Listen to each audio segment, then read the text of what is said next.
குருதாவுக்கு மேலணியும் overcoat தொடங்கி பிரச்சார மேடையின் பின்னிருக்கும் பேனர், சமூக வலைதளங்களின் வலம் வரும் விளம்பரம் என எல்லாவற்றையும் பார்பி படத்தை மிஞ்சும் அளவுக்கு பிங்க் நிறமாக மாற்றி வைத்திருக்கிறார் மகாராஷ்டிராவின் துணை முதலமைச்சர் அஜித் பவார். அக்டோபரில் தேர்தலை எதிர்கொண்டிருக்கும் மகாராஷ்டிராவில் அவர் நடத்தி கொண்டிருக்கும் இந்த பிங்க் புரட்சி சமூக வலைதளங்களில் பேசுபொருளானதன் மூலம் ஒரு வகையில் வெற்றி கண்டிருக்கிறது.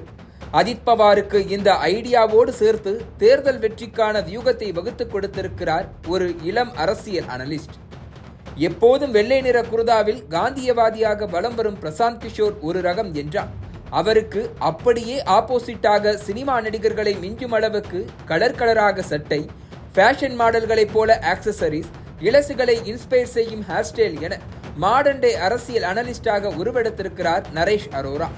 ஏற்கனவே ராஜஸ்தானில் அசோக் கெஹ்லாட், கர்நாடகாவில் DK சிவகுமார் என காங்கிரசுக்காக வேலை பார்த்த இவர்தான் அஜித் பவாரை பிங்காக மாற்றியிருக்கும் கிங் பின். மகாராஷ்டிராவில் சரத்பவாரின் தேசியவாத காங்கிரஸ் கட்சியை உடைத்து பாஜக கூட்டணியில் ஐக்கியமாகி இருக்கிறார் அஜித் பவார். களத்தில் இருந்து கட்சியை வளர்த்தவர் பிரிந்து போனதால் அதிர்ச்சி அடைந்திருக்கிறார் சரத்பவார். மகாராஷ்டிராவின் மூளை முடுக்குகள் வரை அஜித் பவார் இறங்கி வேலை செய்திருப்பதால் களத்தில் அவருக்கான ஆதரவு இருப்பதாக கூறப்படுகிறது. ஆனால் எவ்வளவுதான் களத்தில் ஸ்ட்ராங்காக இருந்தாலும் கூட்டணிக்குள் அவருக்கு உரிய அங்கீகாரம் இல்லை என்பது அவரது பேட்டிகள் மூலம் வெளியில் தெரிந்து விடுகிறது. மக்களவை தேர்தல் நேரத்தில் கூடுதல் தொகுதிகளுக்காக பட்னாவிஸ் ஷிண்டேவுடன் மல்லுக்கட்டியவருக்கு 4 தொகுதிகளை மட்டுமே கை காட்டி அனுப்பியது மகாயுதி கூட்டணி. அதிலும் ஒரு தொகுதியில் மட்டுமே வெற்றி கிட்டியதால் சோர்ந்து போனார் அஜித் பவார். மத்தியில் கூட்டணி ஆட்சி அமைத்ததால் அமைச்சரவையில் இடம் கிடைக்கும் என எதிர்பார்த்தார். ஆனால் இணை அமைச்சர் பதவிதான் தருவோம் என பாஜக கைவிரித்ததால் அதையும் வாங்காமல் திரும்பி வந்தார். அடுத்தது சட்டப்பேரவை தேர்தலில் அதிக தொகுதிகளை கேட்டு டிமாண்ட் வைத்திருக்கிறார். இந்த முறை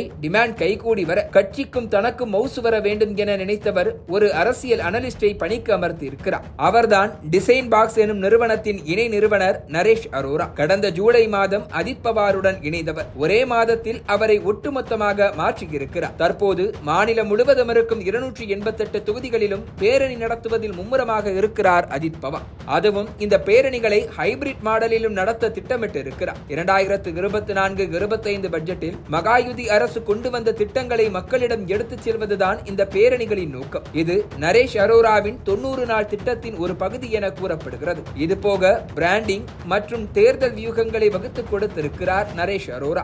ஏக்நாத் ஷிண்டே, உத்தவ் தாக்கரே என சிவசேனாவின் இரு பிரிவுகளும் ஆரஞ்சு நிறத்தையும் பாஜக காவி நிறத்தையும் பற்றி பிடித்திருக்கின்றன. காங்கிரசும் தேசியவாத காங்கிரசும் இந்திய தேசிய கொடியின் மூவர்ண நிறத்தை எங்கு போனாலும் விடுவதில்லை. இதனால் புதிதாக ஒரு நிறம் வேண்டும் என முடிவு செய்திருக்கிறார் அரோரா. அந்த நிறம் அஜித் பவாரை மென்மையான அதே நேரம் வலிமையான தலைவராக காட்ட வேண்டும். இதற்காக அவர் தேர்வு செய்ததுதான் பிங்க் நிறம். தேர்தல் பிரச்சாரத்தில் அபிஷியலாக களமிறங்கி இருக்கும் அஜித் பவாரை இந்த பிங்க் நிறம் இல்லாமல் பார்க்கவே முடிவதில்லை. அந்த அளவுக்கு பிங்கோடு இரண்டர கலந்திருக்கிறார். ஆடை தொடங்கி கட்சி விளம்பரங்கள் வரை அனைத்தும் பிங்க் நிறத்தில் வர தொடங்கி இருக்கின்றன. இது மட்டுமல்லாமல் சோசியல் மீடியாக்களிலும் ஆக்டிவாக இருக்கிறார் அஜித் பவார். அவருடைய வீடியோக்கள் 8 மில்லியன் வியூஸ்களை கடந்து வெற்றி நடை போடுகின்றன. அஜித் பவாரின் இந்த திடீர் எழுச்சியால் மகாராஷ்டிரா அரசியல் களமே அதிர்ந்து போயிருக்கிறது. சட்டப்பேரவை தேர்தலில் 70 தொகுதிகளில் போட்டியிட திட்டமிட்டிருக்கும் அஜித் பவார் அத்தனை தொகுதிகளிலும் வெற்றியை உறுதி செய்யும் வரை ஓயமாட்டார் என்கின்றனர் அவருக்கு நெருக்கமானவர்கள்.